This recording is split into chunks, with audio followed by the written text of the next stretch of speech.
안녕하세요. CKN입니다. 바레인에서 열린 최종 프리시즌 테스트가 모두 끝났습니다. 이제 F1 차량들이 다음으로 향하는 무대는 바로 호주 개막전입니다. 시즌 개막전을 앞두고 치러진 이번 바레인 최종 테스트를 한 문장으로 정리하면 이렇게 말할 수 있을 것 같은데요. 상위권 팀들은 준비가 잘 된 모습이었고 중위권 팀들은 가능성을 보여줬지만 에스턴 마틴은 예상보다 훨씬 큰 숙제를 안은 채 시즌을 시작하게 됐습니다. 이번 영상에서는 바레인 2차 테스트를 종합적으로 정리해보고 각 팀별로 눈여겨볼 만한 포인트들도 함께 짚어보겠습니다. 2026년은 다들 아시다시피 규정이 크게 바뀐 해입니다. 이번 프리시즌 테스트에서 팀들이 집중해서 본 건 크게 세 가지였는데요. 첫 번째는 상관관계 확인입니다. 윈드터널이나 CFD에서 나온 데이터가 실제 서킷에서도 똑같이 나오는지를 확인하는 것이죠. 두 번째는 에너지 전개 효율입니다. 2026년 차량은 에너지 운용이 훨씬 중요해졌기 때문에 배터리를 언제 쓰고 언제 회수할지 그 타이밍을 얼마나 잘 잡느냐가 핵심이었습니다. 세 번째는 신뢰성 검증인데요. 액티브 에어로도 새롭고 파워 유닛도 부하가 큰 만큼 이 시스템들이 실제 주행 환경에서 안정적으로 버티는지를 계속 확인해야 했습니다. 그러니까 이번 테스트는 단순히 누가 제일 빠른지만 보는 자리가 아니라 누가 더 많은 걸 확인했는지를 보는 자리였다고 할 수 있습니다. 그럼 이런 과정들을 어느 팀이 얼마나 제대로 확인했느냐, 이걸 볼 때 가장 먼저 참고할 수 있는 지표가 바로 전체 주행 랩수입니다. 결국 테스트에서는 많이 달려본 팀이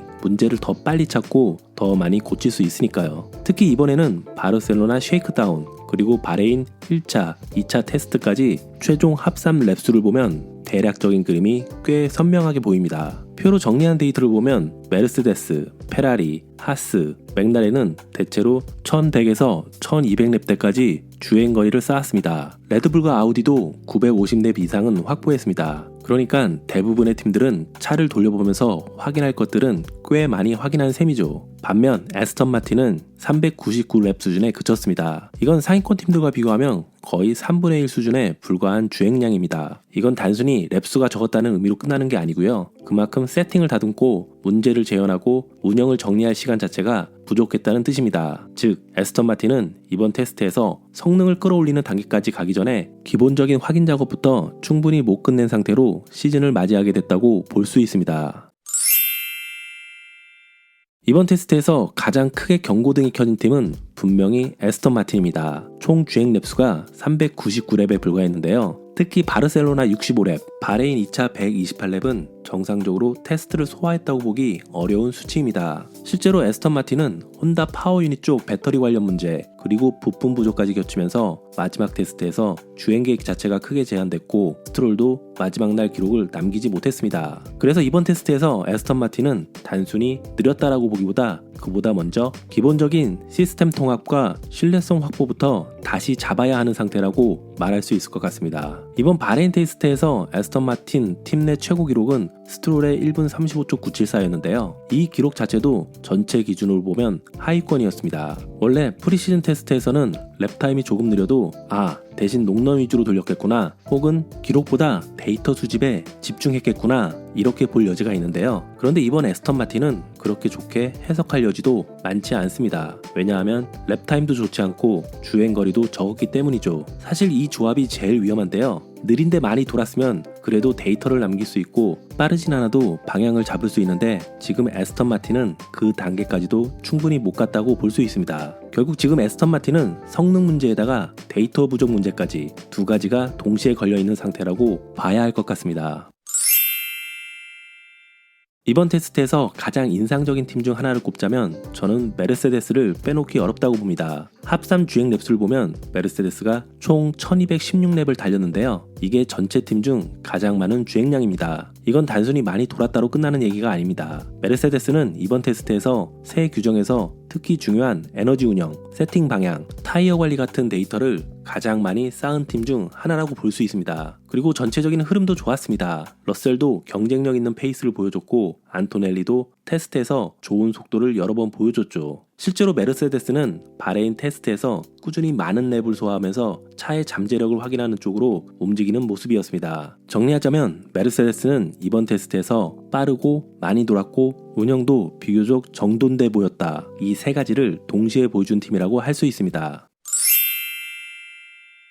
개인적으로 이번 프리시즌 테스트에서 가장 인상적이었던 팀 중 하나는 페라리였습니다. 프리시즌 테스트 전체를 보면 페라리는 총 1184랩을 달렸는데요. 메르세데스에 이어서 전체 2위의 주행량을 기록했습니다. 그러니까 페라리도 이번 테스트에서 단순히 기록만 본 게 아니라 확인해야 할 데이터들을 꽤 많이 확보한 팀이라고 볼 수 있죠. 그리고 단일 랩 페이스에서는 르클레르가 1분 31초 992를 기록하면서 이번 테스트 전체 최고 기록까지 찍었습니다. 그런데 이번 테스트에서 페라리가 더 인상적이었던 건 단순히 한 랩의 속도만은 아니었습니다. 눈에 띄었던 포인트가 하나 더 있는데요. 바로 스타트 성능입니다. 러셀도 직접 페라리의 스타트가 굉장히 빠르다는 식으로 경계하는 반응을 보였고, 스타트 연습 장면에서도 해밀턴이 눈에 띄는 출발을 보여준 장면이 있었습니다. 기술적으로도 눈에 띄는 것이 있었는데요. 페라리는 이번 테스트에서 회전형 액티브 리어행 컨셉으로도 주목을 받았고, 전체적으로 보면 2026년 규정을 꽤 공격적으로 해석한 팀 중 하나로 보입니다. 매년 페라리 팬들은 내년 시즌은 다르다 라는 말을 약간은 자조적인 표현으로 사용하는데요. 제 기억으로는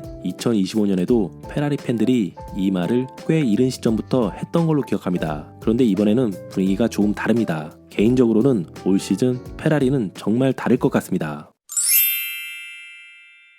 이번 테스트에서 스포트라이트는 페라리와 메르세데스 쪽으로 많이 갔지만 레드불과 맥라렌도 절대 빼놓을 수 없습니다. 먼저 맥라렌은 프리시즌 테스트에서 총 1108랩을 수행하면서 상당히 많은 데이터를 확보했습니다. 이 말은 결국 시즌 초반에 세팅 완성도나 상황 대응력에서 강점을 가질 수 있는 조건을 갖췄다는 뜻이죠. 다만 맥라렌은 이번 테스트에서 같이 봐야 할 포인트도 하나 있었습니다. 바로 스타트 절차 적응 변수입니다. 2026 시즌은 스타트 절차 자체가 바뀌었고, 이 변화에 얼마나 빨리 적응하냐가 초반 포지션 싸움에 꽤 큰 영향을 줄 수 있습니다. 그러니까 맥라렌은 기본적인 준비량은 충분해 보이지만 이런 디테일한 운영 요소에서 얼마나 빨리 안정화하느냐가 관건이라고 볼 수 있습니다. 그리고 레드불도 빼놓을 수 없습니다. 레드불은 프리시즌 동안 총 975랩을 주행했는데요. 최상위권 팀들 가운데에서는 상대적으로 적은 편이긴 합니다. 그래도 975랩이면 충분히 의미 있는 주행량입니다. 확인할 건 충분히 확인할 수 있는 수준이죠. 무엇보다 레드불은 원래 테스트에서 모든 걸 다 보여주는 팀이 아닙니다. 이번에도 전체적으로는 조용한 편이었지만 막상 시즌이 시작되면 여전히 가장 까다로운 팀 중 하나일 가능성이 굉장히 큽니다. 한마디로 이번 프리시즌 테스트에서 페라리와 메르세데스는 강하게 보였고, 레드불과 맥라렌은 여전히 언제든 위협적인 상위권 팀이다, 이렇게 표현할 수 있을 것 같습니다. 이번 프리시즌 테스트 총 주행 랩 데이터를 보면 재미있는 팀들이 몇 팀 보입니다. 하스가 1180랩, 레이싱불스가 1052랩, 알핀이 1026랩을 기록했는데요. 특히 하스는 1180랩으로 주행량만 놓고 보면 메르세데스나 페라리 바로 아래 수준입니다. 이건 꽤 중요한 포인트인데요. 왜냐하면 하스, 레이싱불스, 알핀 같은 팀들이 절대적인 퍼포먼스 자체는 아직 상위 4개 팀, 즉 메르세데스, 페라리, 맥라렌, 그리고 레드불에 못 미칠 수 있어도 적어도 데이터 확보량에서는 상당히 좋은 테스트를 했다는 뜻이기 때문이죠. 즉 시즌 초반 중위권 싸움은 생각보다 훨씬 더 촘촘하게 전개될 가능성이 큽니다. 그래서 지금 단계에서는 랩타임만 보고 팀은 확실히 느리다, 이렇게 단정하기가 어렵습니다. 오히려 이런 팀들은 많이 달리면서 차를 다듬고 충분한 데이터를 얻은 만큼 개막전에서 예상보다 더 단단한 모습을 보여줄 가능성도 충분히 있습니다. 아우디는 프리시즌 테스트에서 총 950랩을 달렸는데요. 워크스 프로젝트 첫 시즌 준비치고는 950랩이면 꽤 괜찮은 수치입니다. 즉 최소한 운영과 데이터 확보 측면에서는 생각보다 안정적으로 출발한 것 같습니다. 캐딜락은 최종 합산 총 750랩을 달렸습니다. 이 팀이 신생팀이라는 점을 감안하면 750랩은 아주 나쁜 수치는 아니라고 생각이 되는데요. 물론 아직 패키지 완성도나 운영 효율은 더 올라와야겠지만 중요한 건 완전히 무너진 테스트는 아니었다는 점이죠. 현재는 보수적인 패키지 접근으로 보이고 개발 속도가 시즌 초반 경쟁력을 좌우할 가능성이 큽니다. 바르셀로나 쉐이크다운에 불참한 윌리엄스는 총 790랩을 달렸습니다. 즉 바레인 2번만으로도 꽤 많은 데이터를 확보했다는 뜻인데요. 윌리엄스도 시즌 초반에 생각보다 단단할 가능성이 있습니다. 이제 프리시즌 테스트 일정은 모두 끝났고 남은 건 이제 호주 개막전입니다. 이번 테스트를 전체적으로 보면 페라리와 메르세데스는 강하게 출발했고 레드불과 맥라렌은 여전히 무서운 팀들이고 에스턴 마틴은 개막전 전까지 풀어야 할 숙제가 꽤 많아 보였습니다. 다만 테스트는 언제까지나 테스트죠. 멜버른은 바레인과 완전히 다른 트랙이고 기온도 다르고 노면 특성도 다르고 팀들이 테스트에서 숨겨둔 매핑이나 운영 방식이 개막전에서 처음 드러나는 경우도 많습니다. 결국 각 팀이 숨겨놓은 진짜 성능은 호주 개막전에서 확인할 수 있을 것 같습니다. 과연 올 시즌 각 팀들의 진짜 전력이 어떻게 나올지 저도 정말 기대됩니다. 제가 오늘 준비한 영상은 여기까지입니다. 시청해주셔서 감사합니다.